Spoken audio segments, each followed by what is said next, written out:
ராமநாதபுரம் மாவட்டம் பரமக்குடி அருகே தந்தை உயிரிழந்த சோகத்திலும் 10ஆம் வகுப்பு பொதுத் தேர்வு எழுதி மகன் தேர்ச்சி பெற்றது நெகிழ்ச்சியை ஏற்படுத்தி இருக்கிறது.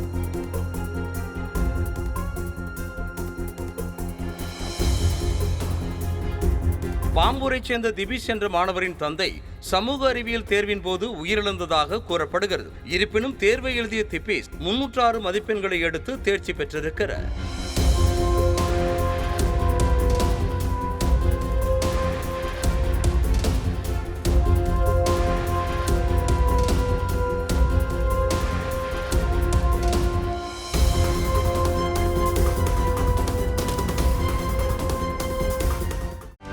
செய்திகளை உடனுக்குடனும் துல்லியமாகவும் தெரிந்து கொள்ள சப்ஸ்கிரைப் பண்ணுங்க.